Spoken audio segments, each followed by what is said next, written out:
Investir em renda variável é sim arriscado, mas afinal, quais são esses riscos? De uma forma bem profunda, eu quero te explicar tecnicamente quais são esses riscos, como mensurar, se é possível mensurar algum ou alguns desses riscos que eu vou comentar. E o mais importante, como nós podemos minimizar, reduzir o impacto desses riscos ao selecionar uma ação para a nossa carteira de investimentos. Prazer, meu nome é Mariana, eu sou economista, analista de investimentos e analista comportamental. E o objetivo desse canal é te ajudar a tomar melhores decisões financeiras e principalmente de investimentos. Quando o tema renda variável é abordado em alguma situação, em alguma roda de conversa, as pessoas mais leigas que não conhecem a fundo automaticamente associam a bolsa a um mundo muito arriscado. Você já deve ter ouvido falar naquela frase que então, a dor que nós temos ao perder algo é maior do que o prazer de ganhar algo. Então vamos imaginar que você tem uma ação na sua carteira que está rendendo 100%, ou seja, você já dobrou o ganho. Se você colocou 100 mil, você já tem 200 mil com aquela ação. Porém, se você tem uma ação ali que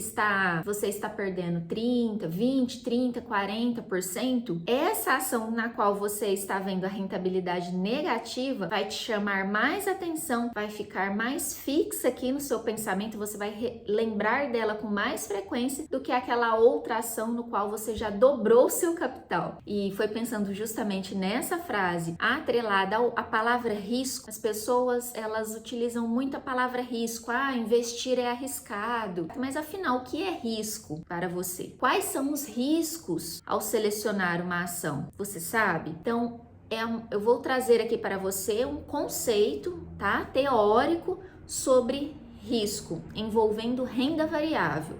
Os riscos envolvendo a renda fixa eu vou trazer em um próximo vídeo para que o vídeo não fique tão longo. Bom, vamos lá, vamos iniciar. Eu fiz algumas anotações e trouxe aqui um conteúdo técnico, então às vezes se eu abaixar a cabeça é porque eu estou aqui consultando para falar com vocês, ok? Vamos lá, gente. Quando nós falamos então em risco, nós temos que pensar que Mariana, vou selecionar uma ação para a minha carteira de investimentos. Qual é o primeiro passo? O que eu tenho que fazer? Eu tenho que entender que quando eu vou medir o risco dessa ação, existem dois riscos envolvidos: o risco sistêmico e o risco não sistêmico. O risco sistêmico, que pode ser chamado também de sistemático, de mercado ou conjuntural, é um risco em que a gente não consegue diversificar ele na carteira, a gente não consegue diluir ele. O que consiste esse risco que eu acabei de comentar, que é o não diversificável? Então é o risco da política, é o risco da economia, é o risco social. Agora, quando nós olhamos o outro risco, que é o risco não sistêmico, ou também chamado de não sistemático ou próprio, é o risco do ativo. Quando eu seleciono a ação da Petro, eu vou analisar o negócio da Petro, eu vou analisar o risco de crédito da Petro, eu vou analisar uma série de riscos que eu já vou comentar aqui com você. Agora, vamos a uma segunda parte, e eu vou deixar um gráfico aqui para vocês, e eu vou ficar até um pouquinho para cá, eu vou deixar um gráfico aqui ao lado e eu vou falar um pouquinho sobre esse gráfico agora.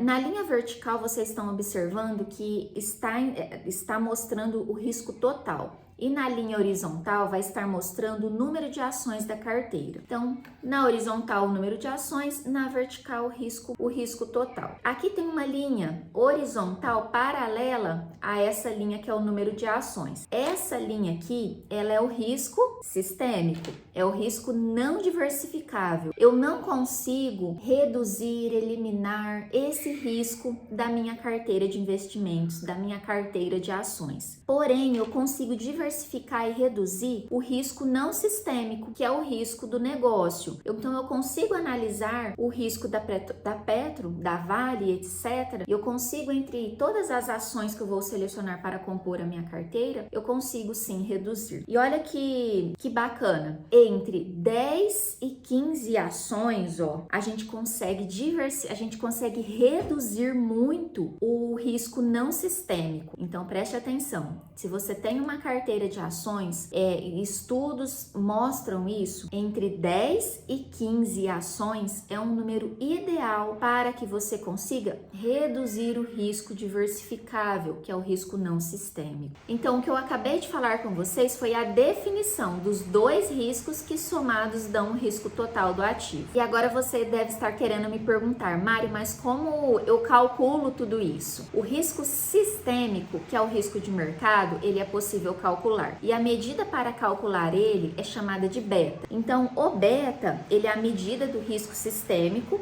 e ele pode sim ser calculado quando a gente tem uma carteira bem diversificada e quando também nós utilizamos o benchmark, que aqui é o CDI. Quanto que a minha carteira está rendendo em CDI, né? As pessoas muitas vezes não sabem nem a definição de CDI, nem o que é CDI, mas elas já sabem que quanto que a minha carteira está rendendo em relação ao CDI, 100%, menos que 100%, mais que 100%. Então, é esse benchmark aqui que eles comentam, né, que a gente precisa analisar banana com banana e não pegar uma carteira de ações Brasil e comparar com o índice da Bolsa Americana, por exemplo, que não faz nenhum sentido, né, gente? Então, sim, é possível calcular. E agora eu quero comentar com você o risco não sistêmico, que é o risco do ativo, o risco do negócio. Quais são os riscos não sistêmicos do ativo? 5 riscos. O primeiro deles é o risco do negócio. Então, é eu entender realmente como que esse negócio funciona, analisar o balanço demonstrativo de resultado, analisar o fluxo de caixa dessa empresa, entender como que esse negócio gera dinheiro, como que o dinheiro entra, como que a empresa se comporta, né? Como que ela gasta e se está tendo lucro ou não. O outro risco é o risco financeiro. O risco financeiro é, por exemplo, fui montar uma empresa. Eu tinha capital próprio para colocar nessa empresa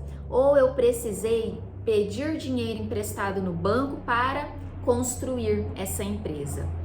Então, aqui, quando a gente fala em risco financeiro, a gente tem que analisar a estrutura de capital dessa empresa. Se eu estou construindo essa empresa com capital próprio, com capital de terceiros, muitas das vezes, gente, é um mix, tá? Agora, para cada negócio, a gente tem que entender se essa empresa ela tem mais capital de terceiros do que próprio. Pode ser que faça sentido, pode ser que o negócio esteja rodando muito bem, que essa empresa consiga pagar, afinal, se ela pegou dinheiro emprestada, ela tá tendo que pagar empréstimo, juros e etc. Mas também pode ser que essa empresa que pegou aí o capital de terceiros para se constituir, ela não está conseguindo performar, o operacional dela não tá legal, ela não tá gerando caixa e ela não tá conseguindo o quê? Cobrir as contas, pagar os juros e de tempos em tempos recomprar e aumentando o capital próprio delas. Eu acho que ficou claro para vocês. Agora o terceiro risco, que envolve o risco não sistema, que é o risco que a gente consegue diversificar na carteira de ações, que é o risco de crédito, é o risco de inadimplência. Então, é quando a empresa não consegue cobrir as suas obrigações, tá?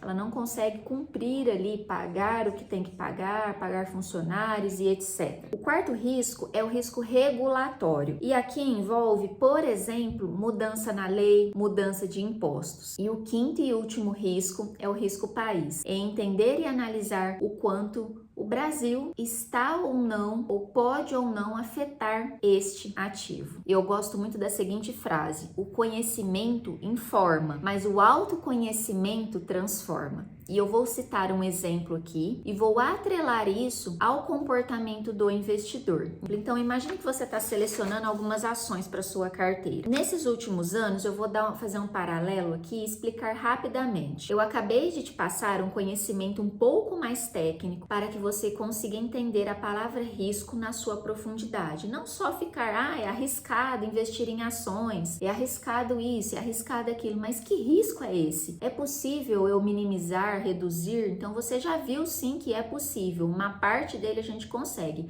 a outra parte não. O conhecimento, ele informa a gente. O que transforma a forma como a gente lida com o nosso dinheiro, que a gente toma a decisão de comprar ou não uma ação, depende de um autoconhecimento que é pouquíssimo falado. E foi baseado em estudando algumas ferramentas de autoconhecimento nesses últimos anos. Uma delas é muito difundida no mercado corporativo, a outra é muito usada por pesquisadores em artigos científicos, Então, unindo essas duas e também um estudo empírico que eu faço, que é com os meus próprios clientes, os meus atendimentos, as pessoas que eu converso, que eu conheço e que comentam sobre dinheiro. Então, eu mapeei o comportamento de investidor e defini 4 perfis, 4 tipos de comportamento do investidor. São eles: o guardião, o construtor, o explorador e o visionário. Então imagine que você tem a sua carteira de ações e que você vai selecionar esse ativo. O investidor guardião é um investidor que ele vai optar sempre por proteção, por segurança. Ele vai analisar o risco do negócio, o risco financeiro, mas o risco do negócio, ele já consegue mais ou menos entender como que essa empresa se comporta, qual que é a solidez dessa empresa, quantos anos ela está no mercado. Então, às vezes, ele vai selecionar as mais conhecidas que ele ouve falar mais. Petrobras, Vale, etc. Quando a gente lida com um perfil que é o investidor construtor, ele age assim como o engenheiro age na hora de fazer um projeto de construir uma casa ou um prédio. Ele vai medir, vai tirar medida por medida, milimetricamente tudo. Ele vai calcular, ele vai analisar, ele vai abrir o Excel dele, ele vai fazer conta, ele vai buscar informação. Então, o investidor construtor é aquele investidor mais detalhista, que necessita de um embasamento teórico para tomar a decisão de investimento. Então, aqui não vai muito ele selecionar a ação por qual ele mais conhece. Porém, ele vai tomar a decisão dele baseado em números. Agora, vamos ao investidor explorador. O explorador é o mais divertido, né? É o extrovertido. É aquele no qual ele vai olhar para todo aquele conteúdo que eu acabei de explicar para vocês e ele vai simplesmente esquecer e vai selecionar as ações com base no que ele ouviu, com base no que o vizinho falou, com base em qualquer outra questão, menos essa questão mais embasada, igual o investidor construtor. Então, o investidor explorador, ele gosta de desbravar as ações e outras classes de ativos também. Para ele, a volatilidade tanto faz. Tá? Por mais que isso traga ali uma insegurança, mas se um investidor explorador ele já está na fase de construir patrimônio, isso é ótimo.